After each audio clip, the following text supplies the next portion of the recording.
What's the best way to describe this one? Well, the founders and revolutionaries, well, they fought a long, bloody war to rid themselves of a tyranny. And now to them, this tyranny was about the structure of government, an arbitrary government, one where even if it had rules given to it, it could change those rules basically on a whim. As long as they had enough political will and enough political power, they would just change the rules as they thought best. Today, we call that a living, breathing constitution. And I think I've got 4 big examples to show how, well, today we basically have embraced this living, breathing tyranny instead of the fixed legal meaning of the Constitution.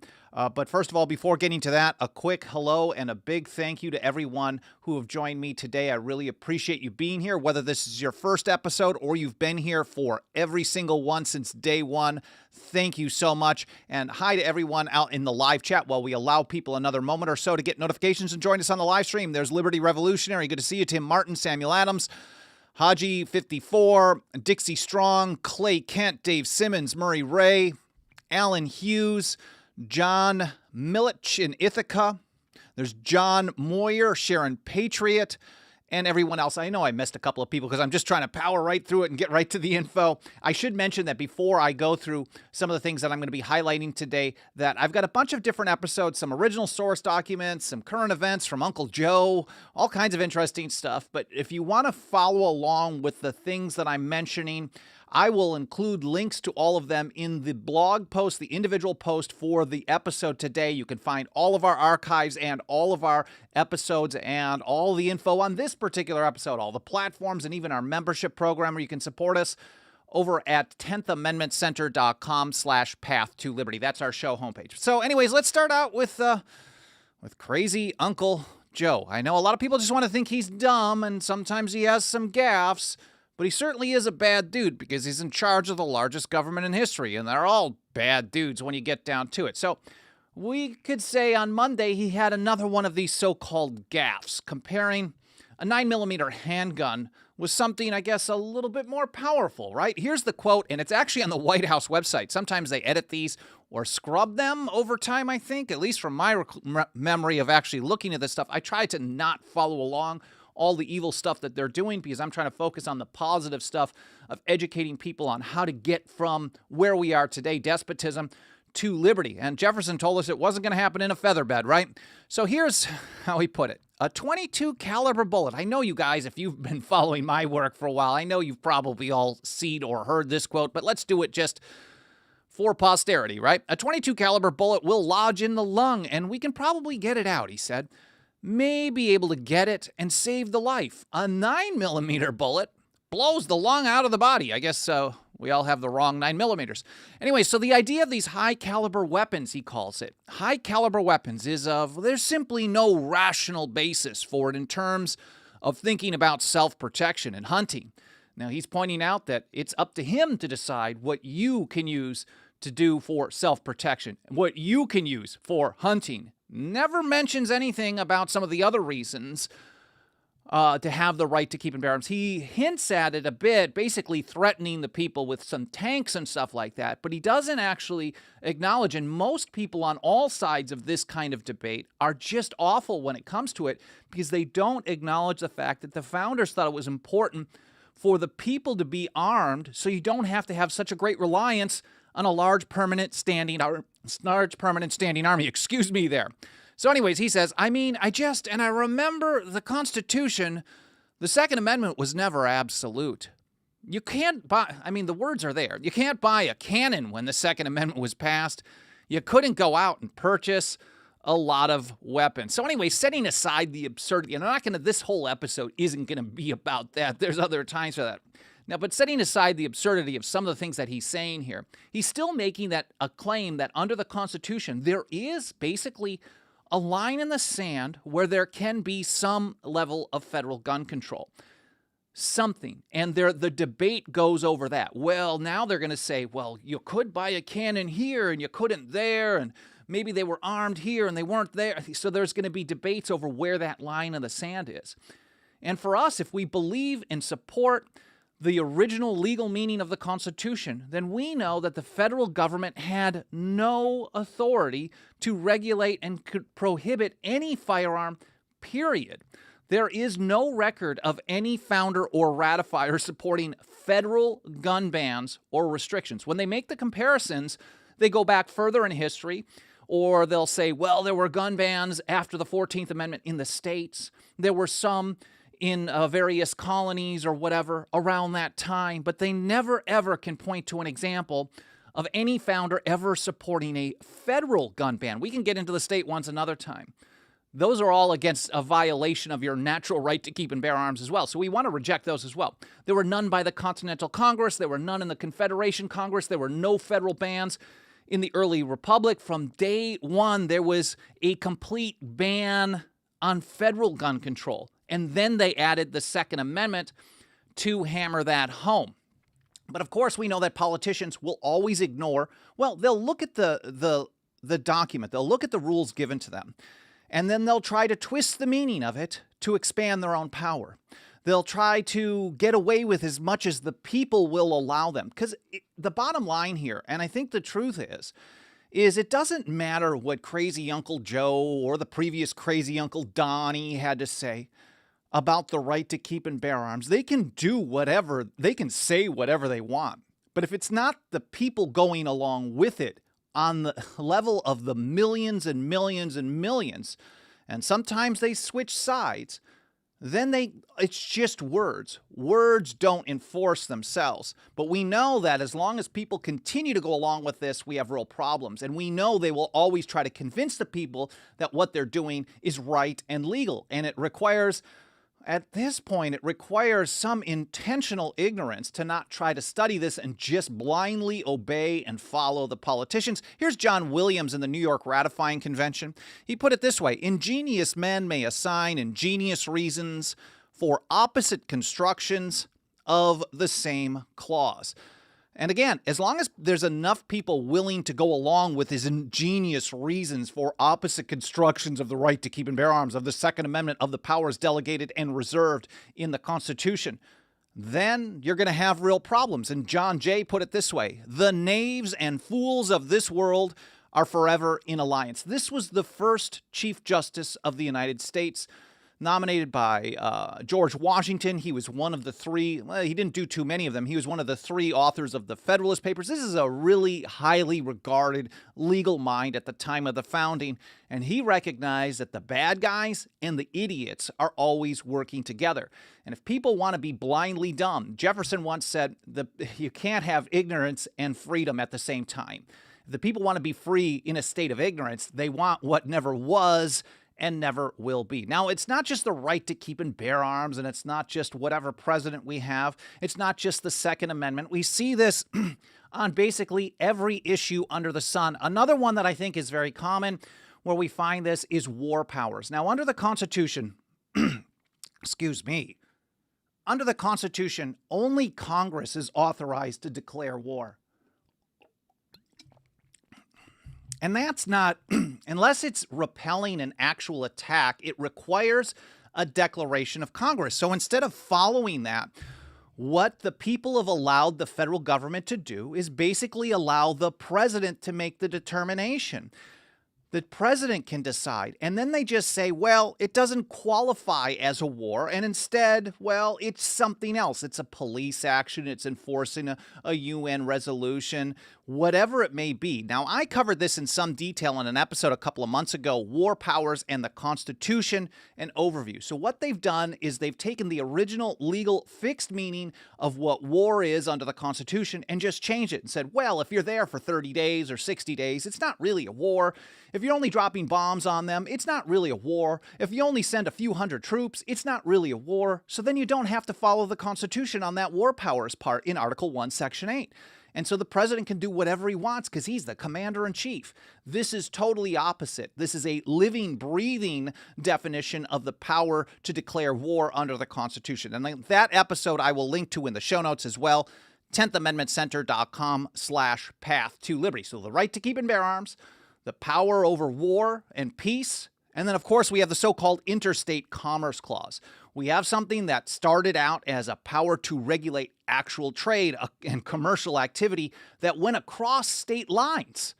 Now, that has been twisted through a number of Supreme Court opinions that the people have either allowed or cheered on in order to get more federal power to do stuff to protect them, to provide them a so-called safety net, for example. But we had 3 cases during the New Deal, and then Congress, FDR, and the courts were all in support of that. Surprise, surprise. And then another one in 2005, where they expanded it even further. The so-called conservative constitutionalist Justice Scalia held in a case called Gonzalez versus Raich that if you grew 6 plants in your backyard and you consumed them in your home, you never bought or sold them, you never took them across state lines, that was somehow under the purview of the Interstate Commerce Clause because it was cannabis. And conservatives, for so many years, hated the idea of people having free choice when it came to that particular plant. So they were willing to use this living, breathing version of regulating commerce among the several states in order to use the federal government to get the political goal that they want and to implement a United Nations treaty. I covered those cases in another episode, those 3 cases during the New Deal, the FDR cases, and the Gonzalez versus Raich case, which is 2005, in an episode a couple of years ago that I will link to in the show notes as well. 4 cases that expand the Commerce Clause.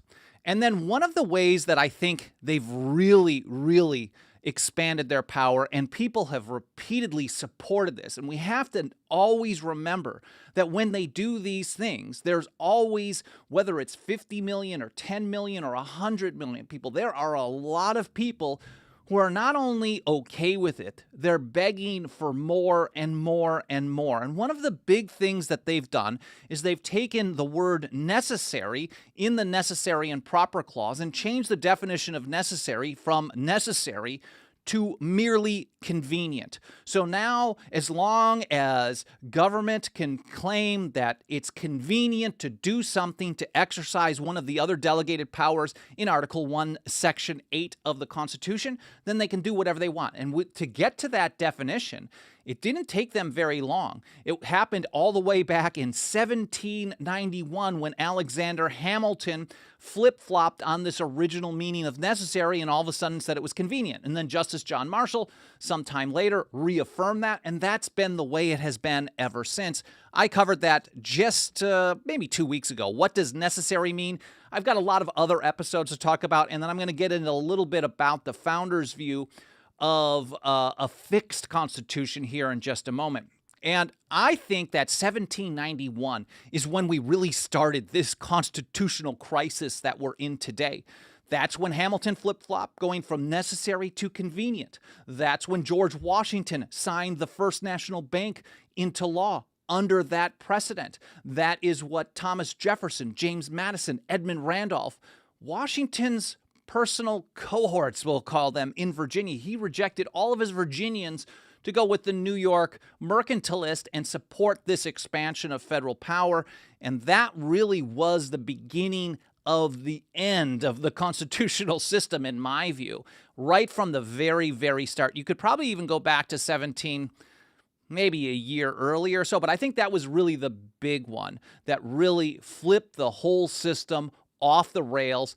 This made it even worse than what Benjamin Franklin warned about. Franklin was in support of ratification on September 17th, 1787, what we call Constitution Day. That's when the Philadelphia Convention was done. It adjourned on that day. And he made a warning when he was actually calling for a unanimous vote in support in the convention. And he said, there's some things that I like about it. There's some things that I don't like about it. But let's move forward. We got to get things rolling forward. And to be honest with you, and I'm paraphrasing, this is my own version, Franklin, of course, was much better. This was written, and I believe it was read by his friend James Wilson instead.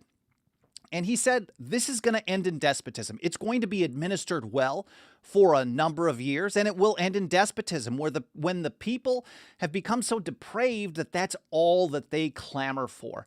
Now, hearing that and reading it in context, it seemed like he kind of figured you'd get a few decades that were good. But really, things went off the rails there in 1791. I will include another episode covering that in the show notes as well. But here's how Jefferson put it in his arguments against Hamilton and that constitutionality of that First National Bank. He said to take a single step, one step, beyond the boundaries thus specially drawn around the powers of Congress is to take possession of a boundless field of power, no longer susceptible of any definition. And as soon as they established that bank as convenient to exercise the other powers, soon as they did that, they established what John Dickinson called during the Stamp Act resistance in 1765, the detestable precedent. Because as soon as you comply with something that they're not authorized to do, as soon as you turn a blind eye to it, as soon as you allow it, then they're going to use that as the new baseline, and they're going to build and build and build, and it's going to get worse and worse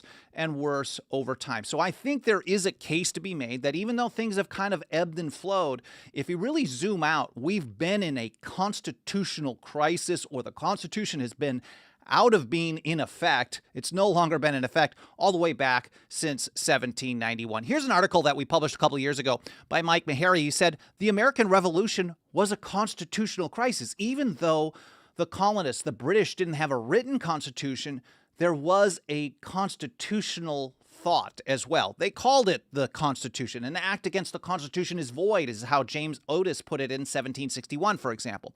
But here's how Mike put it. At its core, the American Revolution was a constitutional crisis. The British system of government during the colonial era was a constitutional system, but not in the same way that we think of it today. The Constitution was not written. They had this unwritten Constitution, and in the British system, no distinction, Mike noted, existed between the Constitution or frame of government and the system of laws. They were one and the same. So the government, the structure of government, the Constitution, and the laws passed were the Constitution. Every act of Parliament, Mike writes, was in essence part of the Constitution. This is the supremacy clause of today. Whatever they pass is the supreme law of the land until they tell us that it's not. And that's really the structure of how people look to federal power under the Constitution today in most situations. There are outliers. We're all here right now. Well, not all of us. Hopefully we'll find more of us to join us here. But that's really the way most people look at things. Federal law is supreme until a part of the federal government tells us that it's no longer supreme. Either the executive stops enforcing it, and then they impeach him because they have to enforce all the laws, right? Or Congress repeals it and decides, well, that's not going to be supreme anymore. Or the Supreme Court tells us that it's illegal and they can't do it. So basically, it's looking to the government. They pass whatever they want. That's supreme law. And no longer is it that way. It's always that way until they've decided it's no longer that way. So it's really the same way of the British system, this unwritten constitution. Mike says it was an absurdity to argue an act of parliament was unconstitutional. In fact, we hear similar things today. When a state passes a resolution saying, oh, this mandate is unconstitutional, you get all kinds of howls of opposition from legal professors, experts, politicians, pundits. You can't determine if that's constitutional or not. It's not up to you. This is dangerous. The Supreme Court decides what's constitutional or not. In other words, the federal government tells us what they can and cannot do. There is no difference between that, at least in theory, at least in functional principle, between that and the British system that they fought a war to get away from. That should say quite a bit, I think. Mike says since it was sovereign, anything that Parliament did, now sovereignty meant final authority, anything Parliament did was by definition constitutional. Again, that's the same as what we look at it today. As soon as they pass it, it's constitutional until they tell us it's unconstitutional. That's not a system where the people hold the final authority. In fact, Mike writes, parliamentary acts became part of the constitutional structure. And in effect, this British system operated based on a living, breathing constitution formed and defined by the government itself. It's totally different than how things changed. There was a short period of some decades where the founders and old revolutionaries started to look at things differently. We know, for example, George Mason and many other people at that time viewed it completely opposite. Even though they were told they were supposed to look at Parliament as sovereign, final authority, here's Mason. All power was originally lodged in and consequently derived from the people. So if the people have all the power and it starts with the people, then the people are sovereign. And there are limits, there are lines in the sand that the government cannot cross. And that would be a constitution, whether written or unwritten. Here's Thomas Paine. A constitution is not the act of a government, but of a people constituting a government. So it's not the government creating itself and government making rules for itself and government telling the people what government is authorized to do. It's supposed to be the other way around, even though it hasn't been that way since almost day one, pretty close to it, unfortunately. And again, here's James Otis Jr. He described it this way: an act against the Constitution is void, because if the people hold sovereignty, the people hold final authority, if a Constitution is an act of the people allowing government to do stuff and giving it limits, then it's not up to the government to make that determination of whether or not it has exceeded those limits. Samuel Adams described it this way in the Massachusetts Circular Letter with James Otis at the urging of John Dickinson. This is in early 1768 in response to the hated Townshend Acts. In all free states, the Constitution is fixed. That doesn't mean the Constitution can't be changed, but the legal meaning of it is fixed. So the power to declare war means, well, war has to have the same definition that they understood war to mean at the time of the founding, at the time of ratification. That has to stay the same. Same with commerce, same with necessary, same with the right to keep and bear arms. In all free states, the Constitution is fixed. And since it is not fixed today, it's not even close, it hasn't been for a long time, we can say definitively this is not a free state that we live in. Here's how Mike described it. The American founding generation fought a long, bloody war to free themselves from a tyrannical government. Man, I am losing my voice today. Sorry about that. There we go. The American founding generation fought a long, bloody war to free themselves from a tyrannical government, only to see the people eventually embrace the very system they struggled to throw off. That may seem like a stinging indictment, Mike writes, but careful examination of U.S. governance today reveals that it rests on essentially the same philosophical foundation as the 18th century British system Americans rejected. So this system of government having the final say over what its own power is basically what we have today. We can hear our crazy uncle today telling us about what you're allowed to have as a means of self-defense. We hear this all the time. We hear from politicians left and right who decides over war and peace, and it's not the representatives of the people. That's not saying the representatives of the people are always going to make a good decision. It's just that that's the structure to ensure that liberty has a chance. Here's again, Mike, in another article, Constitution 101, living and breathing is the same as dead. Many Americans today, he says, view the Constitution as a living, breathing document. I would think most people do. By living and breathing, they mean the Constitution was written as a dynamic document, flexible so it can change with the times, not fixed like Samuel Adams told us. Instead of maintaining a fixed meaning, judges, lawmakers, and bureaucrats mold its various clauses and provisions to fit the needs of today. And in a nutshell, he writes, the 18th century British system the Americans went to war to free themselves from rested on a living, breathing constitution. The government itself defined and enforced whatever limits it might have.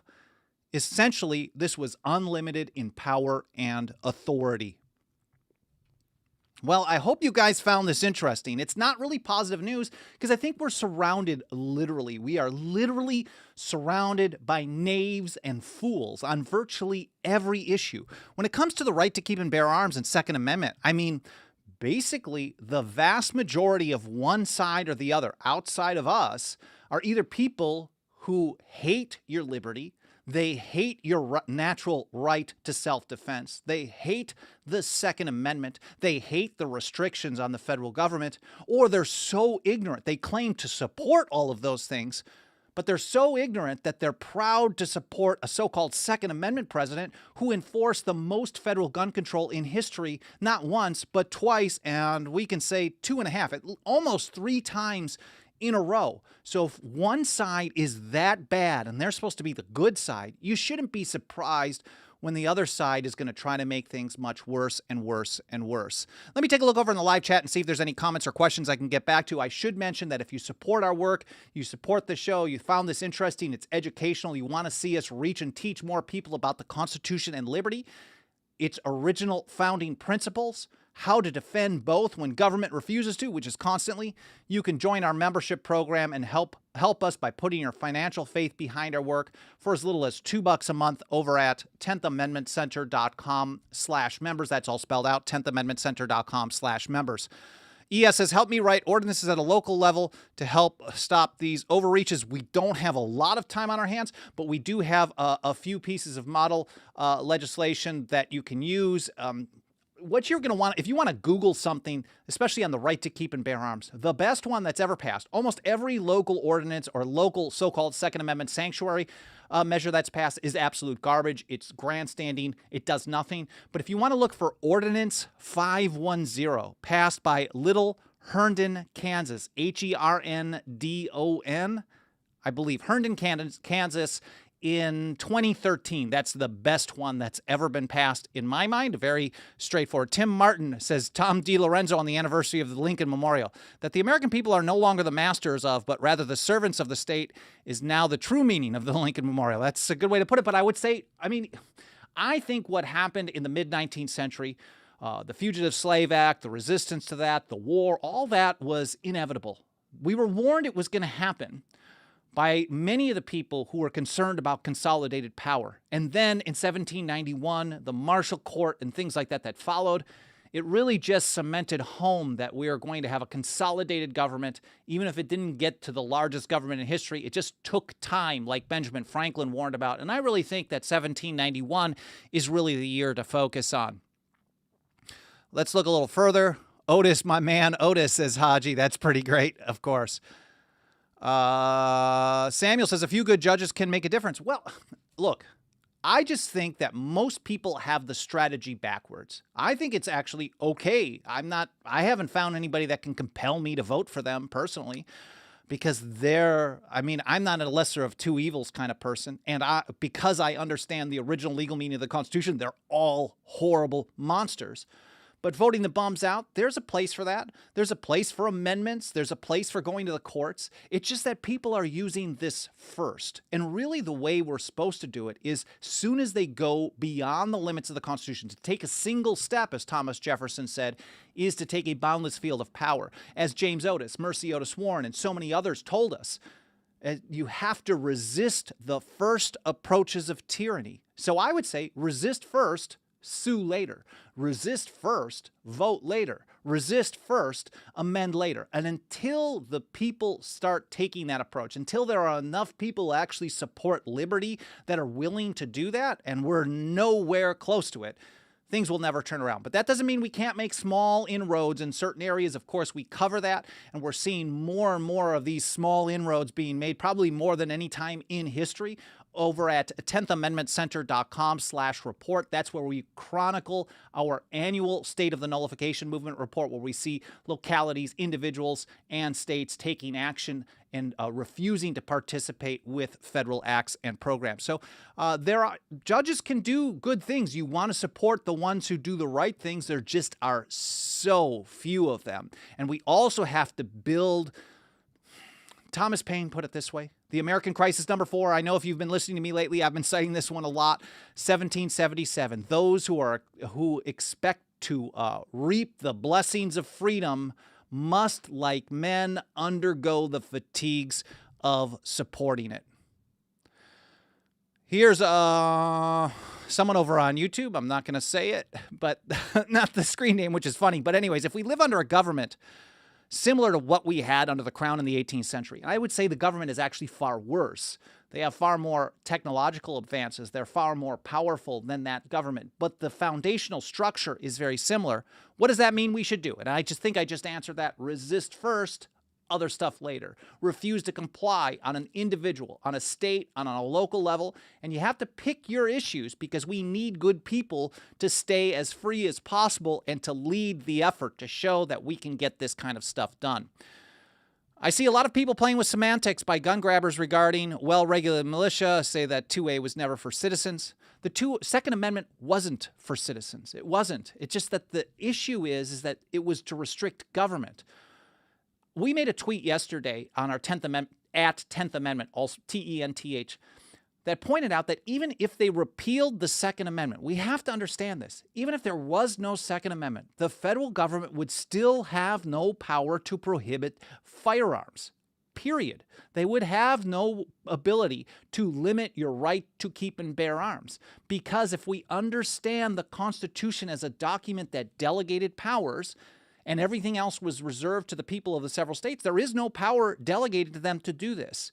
And no founder, not even one, ever thought that without passing the Second Amendment, the people might not have the right to keep and bear arms. They never thought that the federal government would have a power over such a thing. And some of the people, and I would say it, I'm going to do an episode covering the Federalist view on adding a Bill of Rights in some more detail sometime, maybe in the near future, maybe a few months down the line, but I know I need to cover this. The warning was, as soon as you add these amendments, people are going to get confused about the structure of the Constitution, and in many ways, they were right. I'm oftentimes finding myself saying, oh, those anti-federalists were onto something, but I think on the other hand, the Federalists were sometimes onto things too, and they said, well, they don't have a power over the right to trial by jury or free speech or the right to keep and bear arms. They don't have this power because it hasn't been delegated to them. And it's only going to be used by tyrants to twist the meaning and flip things around as soon as you add those amendments. And I think it's that's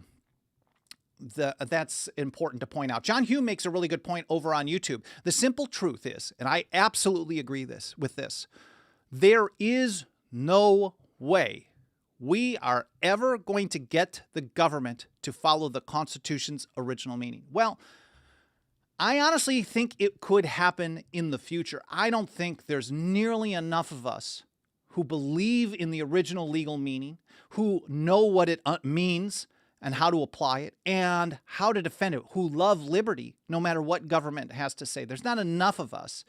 And there's not nearly enough of us who are willing to do what we're supposed to do, which is resist first and then do all the other stuff later. Vote the bums out, sue the federal bums in federal courts, all that stuff. All the stuff about begging the government to limit itself instead of exercising our rights, whether the government wants us to or not. That's what it takes in really large numbers. And I don't think we're anywhere close to having those kinds of numbers, but that doesn't mean we don't do what we're supposed to do. We have to start setting that foundation. As Thomas Jefferson put it in that great letter to Reverend Charles Clay in 1790 that I know you've heard me cite over and over, the ground of liberty is to be gained by inches, for it takes time to convince men what's even for their own good. Anyways, a GTA A2SW City says, thanks for clearing. That's true. Liberty and right is not granted by the government. So they certainly are not authorized a power to violate your natural right to self-defense. What's the ordinance number? It's Ordinance 510, Herndon, Kansas. Herndon, Kansas. It's probably not an easy one to find, but Ordinance 510 is what passed, and that would be very good to deal with federal gun control on a local level. There's also state level bills that you can follow. The Missouri Second Amendment Preservation Act is really the best model to try to get pushed in your state. We want to see more and more of this type of thing happen. Anyways, again, I hope you appreciated this information. I hope it was interesting. I hope it was educational. I can't thank you enough for spending some time with me today. Don't forget to leave a review on Apple Podcasts, smash the like, all that other stuff, and our membership program, 10thamendmentcenter.com/members. Thanks for being here. I hope you have a great day, and I'll see you next time on the path to liberty.